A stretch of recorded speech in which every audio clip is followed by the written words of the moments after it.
And welcome back to the Emmy Award-winning Forbes Sports Money, as we're joined in studio by media guru Chris Bevilvacqua for our State of Sports discussion, brought to you by SAP. And Chris, let's start with a hidden gem that you've found in sports. What is it? Well, in short, it's a WWE, and last time they did their television arrangement about 7 or 8 years ago, the marketplace wasn't what it was today, and they now have gone through 7 or 8 years of fantastic ratings on both USA Network and Sci-Fi, the two top programs on both of those networks, and they've got all their rights synced now to expire at the end of the year, and they can take them all into the marketplace in what is really the hottest marketplace in some time. Is it going to have to be a big sales pitch by WWE, or is it basically sell itself? You know, listen, they have a great audience. Their currency is their audience, right? They've got about 350 gross rating points when you look at those two franchises on two fully distributed cable networks with a great demographic that follows it. They're a passionate fan base, a lot of young males.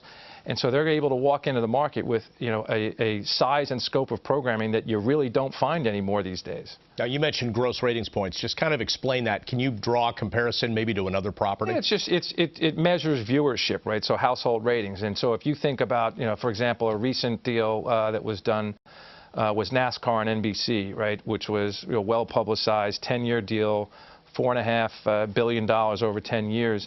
And they have, for their races, they average plus or minus 100 rating points. That measures viewership. And so you're looking at a property here that is, in terms of gross rating points, is almost triple the size of that. So if we're looking at this in basic terms and comparing it to the other sports leagues, really the only sports property that's bigger in terms of viewership is the NFL. Yeah, I mean, certainly the NFL is, the king of the hill. I mean, the NBA will stake a claim because they have great national distribution. They may have more games on, more live games on across the Turner networks and ESPN, but they're right up there. There's no question WWE is right up there. Okay, I mean, none of us are stock experts, but I'm thinking, WWE is publicly traded. The stock hasn't done that well lately, but their current broadcast rights fees are $140 million. That was from last year. What are we talking about for the next contract? Could it go to $350 million annually? Well, if you just looked at quantitative data versus some of the other transactions that were done recently, I named NASCAR, the NHL did a nice deal a couple years ago. You've seen all these college football deals. If you sort of measured it against that, you're looking at 4, 5, 6 times just on a quantitative basis. How much of the WWE beyond just TV is tied to their interest in social media?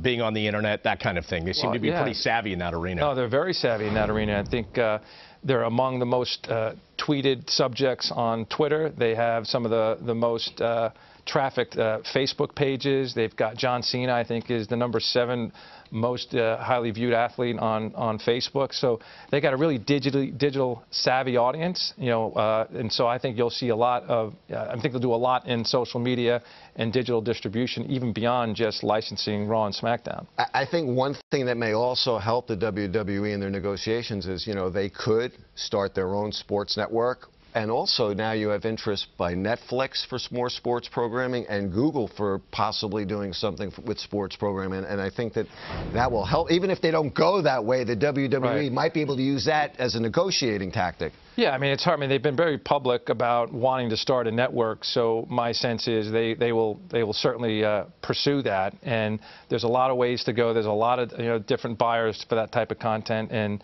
it's great to be the owner of live intellectual property rights. I'm going to get on with Bob and do my SmackDown. Get ready. This is very bullish for the company and maybe the stock, too.